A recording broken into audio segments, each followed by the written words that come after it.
पुण्यात्मा, ये वही दवाई है जो थोड़ी सी बूरा में डाल कर दी जाती है।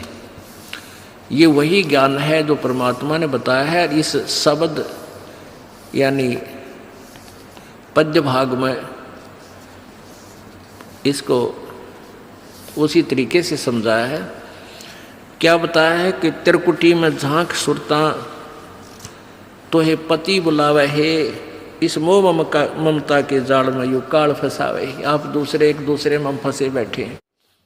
ये मेरा बेटा है, ये बेटी है, रिश्तेदार है, ये कार है या कोठी है, ये बहन है। तो पुण्यात्माओं, कल आपको बताया था एक लेवा एक देवा दूतम और कोई किसी का पिता नहीं पूतम।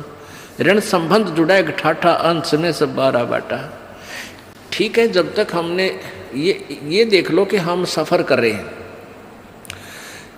हम एक कंपार्टमेंट में बैठे हैं, एक डिब्बा में बैठे हैं ट्रेन के में, तो वहाँ आपके साथ हैं जो भी आपके साथी हैं, वो सब हम सफ़र हैं, उनसे प्यार से रहना है, अच्छा शिष्टाचार से व्यवहार करना है, एक दूसरे के दुख में दुखी होना है। कोई बीमार है उसके लिए पानी लावे, ट्रेन रुक जाती है भाग कर ठंडा मांगे, ठंडा लावे, यानी उसकी सेवा करें। आप एक दूसरे से प्यार में रहें और जिसका जहाँ स्टेशन आता जाएगा वो उतरता चला जाएगा। तो ये संसार, अब हम सफ़र में हैं सभी और एक कंपार्टमेंट हमारा एक परिवार है। तो हमने एक दूसरे के साथ बहुत अच्छे शिष्टाचार से, बड़े प्यार से एक दूसरे के दुख में दुखी होकर रहना चाहिए, ताकि ये सफ़र आसानी से कट जाएगा। और उस कंपार्टमेंट में और खींचा तानी ताना बाजी आपस में झगड़ा शुरू हो गया तो कहर हो जाएगा, 2 घंटा सफ़र मुश्किल हो जाएगा। तो ऐसे हम इस संसार, इस सफ़र में हैं और जिसका जिस समय भी वो बस स्टैंड व स्टेशन आ जाएगा वो वहीं उतरना होगा, शेष आगे चल पड़ेंगे। तो ऐसे सोचकर हमने इसमें रहना। क्या बताते हैं, तो वो सफ़र में चलने वाले व्यक्ति वहीं तक सीमित होते हैं, फिर आगे रिश्तेदारी नहीं बनाते उनके साथ, ना उनसे कोई संबंध रखते। लेकिन जब तक वहाँ रहते हैं सभ्य व्यक्ति बहुत ही अच्छी तरह प्यार से बहन भाई को बहन को बहन की दृष्टि से, माई को माँ की दृष्टि से देखते हुए, यानी हर तरह से चलते हुए अपना अच्छी तरह सफ़र तय कर लेते। तो ऐसे ही हम संसार रूपी जीवन रूपी सफ़र में एक परिवार रूपी कंपार्टमेंट में बैठे हैं, डिब्बे में। तो इनको अपना ही नहीं मान, इनके साथ ही उलझना नहीं है, अपने स्टेशन पर उतर जाना चाहिए तुरंत ही।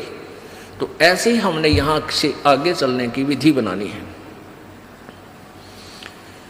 अपने पति को भूल बावड़ी, इस आत्मा को समझाया जा रहा है कि तू अपने मालिक ने, अपने स्वामी सतपुरुष सतलोक को वाले मालिक को सदा सुखी रखा था, कोई दुख नहीं देवा था, उसको भूल के और यहाँ अन्य इष्ट पर आश्रित होगी, इसको अपना स्वामी बना लिया, यानी अन्य देवता की पूजा शुरू कर दी, वो न्यारा खसम बना लिया।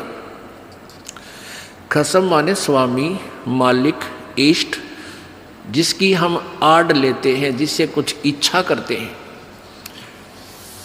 अपने पति को भूल बावड़ी बैठी यारा में सिंगर के, और काम क्रोध मोह लोभ मस्करे रहिए इन जारा ते डर के। मात पिता संतान संपत्ति में तो उलझ गई गिर के, और जब मिलना चाहे पति अपने पर बांध कफन सिर के। अब तो यही ये संपत्ति मेरी है, ये संतान मेरी है, तेरा बुद्धि का दायरा यदि यहीं तक सीमित है तो फिर तू यहीं रह जाएगी। ये कौन है? ये मालिक के बच्चे हैं, आपके संस्कारवश आपको सेवा दी है इनकी। माता पिता ने अपना रोल करना चाहिए जो माता पिता का होता है, पिता पुत्र ने, पुत्र वधू ने भी अपना रोल करना चाहिए जो पिता और माता के प्रति उसका कर्तव्य बनता है। तो ऐसे हमने अपनी भूमिका को अच्छी तरह सुचारू ढंग से निभाना है, तभी हम यहाँ भी सुखी रहेंगे और सतलोक भी चले जाएंगे। अब देखा कैसे करते हैं, जैसे कोई मित्र और उसकी पत्नी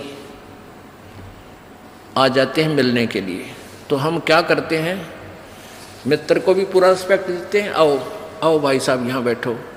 उनकी पत्नी आती है, आओ बहन जी बैठो, और प्लेट ले आवें, सब्जी आप ठा के ले आवे, ले खाना खाओ, हैं बिस्कुट खा लो, चाय पी लो, कितना प्यार देते हैं।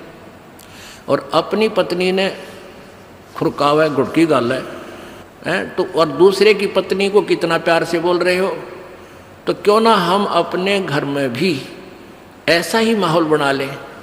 अब जैसे घर में कोई नुकसान करके कोई राजी नहीं, कोई नहीं करता, ठीक है, अनजान बालक तो कुछ भी कर दें, ना पत्नी करे नुकसान और ना ही पति कर सकता, ये तो होना हो सब वो हो जाता है। तो हमने अपने इससे आधे क्लेश को तो हम स्वयं अपने सोच से मिटा सकते हैं और साथ में भगवान भी रहेगा आपके। एक बुढ़िया अपनी पुत्र वधू के साथ घनी लड़ा करती, निरीकली आ रही थी और उसका पुत्र आज्ञाकारी था।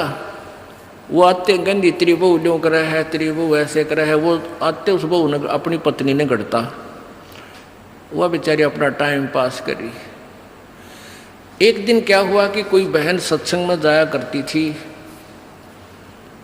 और उस बुढ़िया तो बोली, अपनी सहेली तो यानी बुढ़िया वह थी, बुजुर्ग वो थी, कि चल सत्संग में चलेंगे, थोड़ा सारे दिन बहू के लड़े जा है, तेरा भी मन और सा हो जाएगा। तो वह भी चली गई, उन्होंने ज्ञान सुन लिया, अच्छी आत्मा थी, सत्संग का असर हो जाता है।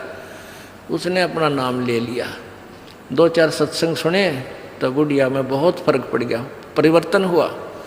एक दिन वो पुत्र वधू उसकी दूध काट के भैंस का 5-6 किलो दूध और ऐसे ऊपर कड़ियों में एक कड़ा लटे और ऐसे ऊपर कड़ियों में एक कड़ा, उसमें बाल्टी टांग दिया करते बिल्ली कुत्ते से बचाव के लिए दूध की। तो उसने वो प्रतिदिन टांगती थी, ऐसे ऊंचे हाथ करके नो टांगना होता था। तो वह दूध काट के ले आई पुत्र वधू और उधर से वो उसका ध्यान दूसरी साइड हो गया और वो नो करके एक बार तो नो कर लिया, अभ्यास सा था उसका बड़ा है, नो करके नो किया, वो उल्टी साइड तो लग गया और वो टंग्या को नहीं, उसने सोचा टंग्या छोड़ दिया, वो छोड़ते बाल्टी नीचे गिर गई, सारे फर्श पर दूध फैल गया। अब वह पुत्र वधू उस एटम बम का नहीं देखा बुढ़िया की तरफ, आज्ञा बेरानी के सुनावेगी। तो अब बुढ़िया बोली, बेटी कोई बात ना, आज ये हमारे बाग में ना था, इसने ठा ले, इसको ऊपर से साफ करके और भैंस के चारे में डाल दे, कोई बात ना, ये तो अपने बाग में ना था बेटी। अब पुत्र वधू सुन होगी कि आज इस तोब में तो गोले ना लिख ले, यद बहुत मीठी बाणी बोली, ये कौन सा स्टेशन पकड़ गई बुढ़ी आज या। तो उसने आके अपनी सास के चरणों में शीश रख दिया और कहने लगी, माता जी मेरे से भूल से होगी, मैंने जान के नहीं। अब बेटी मुझे पता है ये तो होना था, दूध तो जाए लिया, ये लड़ाई शेष थी, ना दूध आवे बेटी, चाहे मैं लड़ लूँ चाहे ना लड़ लूँ। बुढ़िया ने उस पुत्र वधू ने सोचा, या तो बोला था ठीक से, कदे वैसे कह रही हो, पहले तो उसने नहीं सोचा था कहीं या वैसे ही कह रही है छो में, और फिर उसने नहीं सोचा भी पक्का मेरा बुढ़िया का जो पटेगा इसका बेटा आवेगा सामने। अब सामने वो लड़का आया, बुढ़िया ने कोई जिक्र नहीं करा, कत्ती भी क्या का भी, वो खाना खा के अपने जाके पड़ के सो गया, कोई जिक्र नहीं करा। तो बहू का भी असर हो गया, उस बेटी का भी, अपनी माँ के खूब सेवा करे हैं, खूब लत्ते धोए, यानी पहले तो वो अकड़ी रही थी दोनों, दो बुढ़िया सुनावा, बहू ना बोला तो वो काली जरूर मारने थी, पोंगी तेरे पूड़े। तो ऐसे जो आधा दुखता हम आप पैदा कर ले, कोई भी हानि होनी से वह होगी, वह तो होने तरह ही वापस ना कोई करके राजी वैसे हो जाती है। तो फिर उस बात ने बतंगड़ बना लेंगे, यू काल बनवाता है। अभी 1-2 महीने पहले एक माई आई, वह कहने लगी, जी मारी टूम लिकड़ गई, यानी गहने आभूषण रखे थे एक डब्बे में बंद और ताला लाग रहा, टूम ना पाई। मैं बोला, बहन बात सुन ले, आप किसी का नाम मत लेना घर में, किसी पर शक ना करिए, जब तू वचन पर डटेगी ये टूम कितना नहीं जा अपने आप आ जाए तेरी। नो बोली जी आपकी आज्ञा का पालन करूँगी। मैं बेटी तो खाम का मैंने इस दृष्टिकोण से कहा था इस दास ने कि वो जात ली, वो तो जो चोरी होनी थी वो ली।